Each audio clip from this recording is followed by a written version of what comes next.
Alors, à ce jour, le général Oligui Nguema, président de la transition du Gabon, a fait 1 an au pouvoir. Et pendant tout ce temps, qu'a-t-il fait de concret pour le pays, pour les Gabonais? Notamment sur le plan économique et social, sur les questions de la démocratie et réforme constitutionnelle et le cas du clan Bongo. C'est ce que nous allons voir dans cette vidéo, donc restez jusqu'à la fin.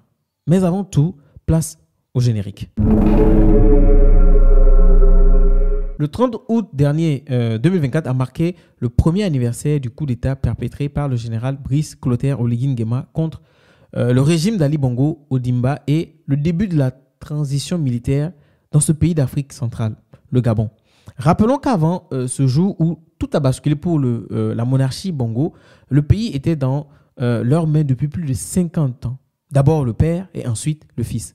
Bref, après avoir prêté serment en tant que président intérimaire le 4 septembre 2023, le général Oligui Nguema s'est engagé à restaurer un régime civil par l'organisation d'élections libres, transparentes et crédibles, bien que la durée de la période de transition n'ait pas été précisée. Sous la direction du Comité pour la transition et la restauration des institutions, le pays s'est engagé dans un processus de démocratisation qui doit mener vers une nouvelle ère politique. Depuis la chute du régime d'Ali Bongo Ondimba le 30 août 2023, le Gabon traverse une phase de transition décisive, suscitant à la fois espoir et interrogation. Les Gabonais désirant tourner la page d'un régime autoritaire marqué par la corruption et le népotisme attendent et ont espoir que le Comité pour la transition et la restauration des institutions tienne ses engagements, dont rétablir l'état de droit, combattre l'impunité et organiser des élections transparentes. Suite à ça, on se pose la question de savoir qu'a fait le général Oligui Nguema en 1 an de pouvoir au Gabon. Avant de répondre à la question, prends juste 3 secondes pour t'abonner à ma chaîne pour m'encourager. Merci, c'est très gentil. Après 5 décennies de règne de la famille Bongo, le président Omar Bongo, qui a passé 41 ans au pouvoir, et son fils Ali Bongo, renversé après 14 ans à la tête du pays. Le coup d'État militaire a été accueilli avec un mélange de soulagement et d'appréhension pour la population. On a tous vu ces images qui avaient fait le tour du monde, montrant une foule en liesse au bord du palais, du bord de mer à Libreville. C'était des cris de joie, de délivrance et d'espoir pour un renouveau. L'arrivée au pouvoir de CTRI menée par le général Brice Oligui Nguema avait été accueillie avec un certain enthousiasme par les populations, et ce renversement du régime d'Ali Bongo a profondément secoué l'échiquier politique gabonais.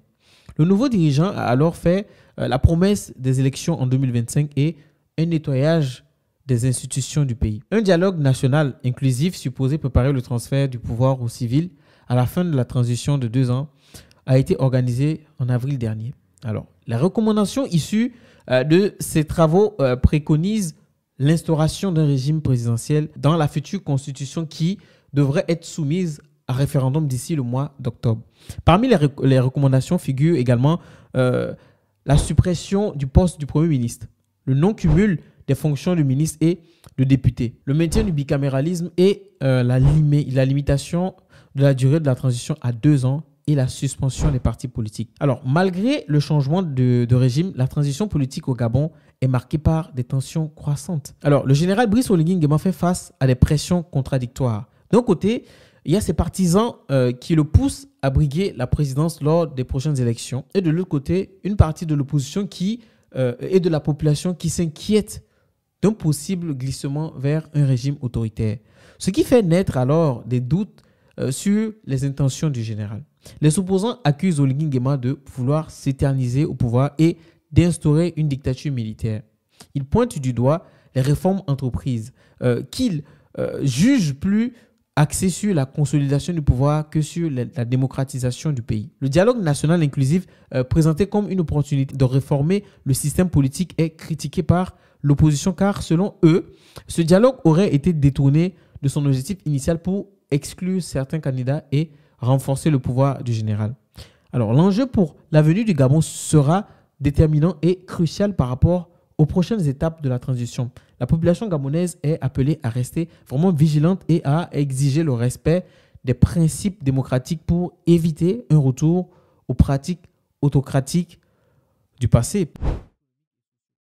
Alors désigné dans le pays sous le terme de coup de la libération, ce coup d'État était perçu comme le début d'une nouvelle ère politique et économique pour les Gabonais.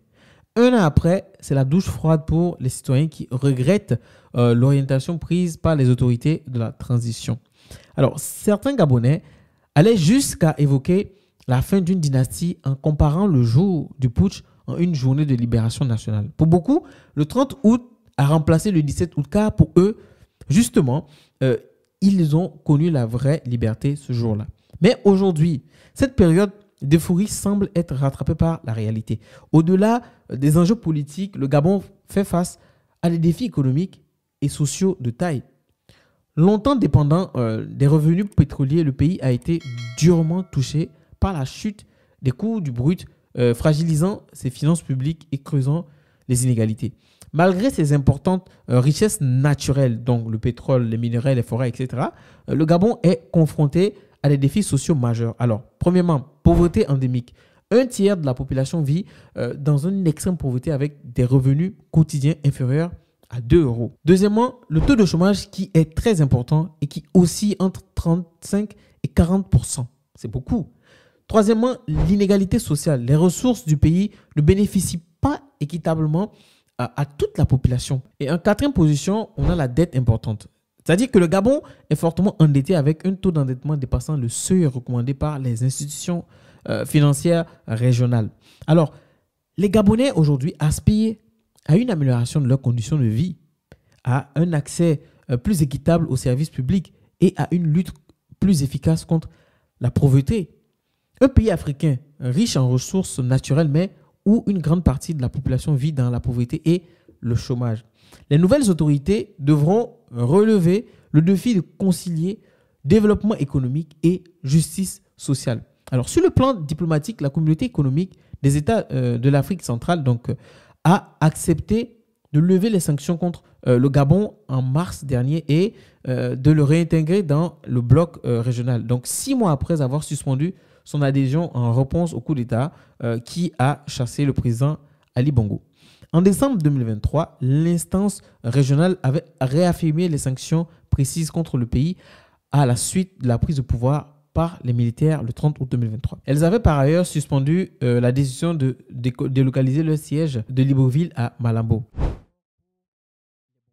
Alors le sort des Bongo est en effet devenu plus qu'une urgence à l'heure du premier anniversaire du coup d'État parce que le matin du coup d'État, Ali Bongo a été placé en résidence surveillée. Depuis, l'ancien président âgé de 65 ans qui vit reclus dans sa résidence privée de Libreville a été déclaré libre de quitter le pays selon les autorités, mais privé de liberté et de contact avec l'extérieur selon ses avocats. Son épouse Sylvia de 61 ans et son fils Nordine âgé de 32 ans sont toujours détenus à la prison centrale de Libreville. Ils sont accusés d'avoir usurpé le pouvoir et pillé le pays.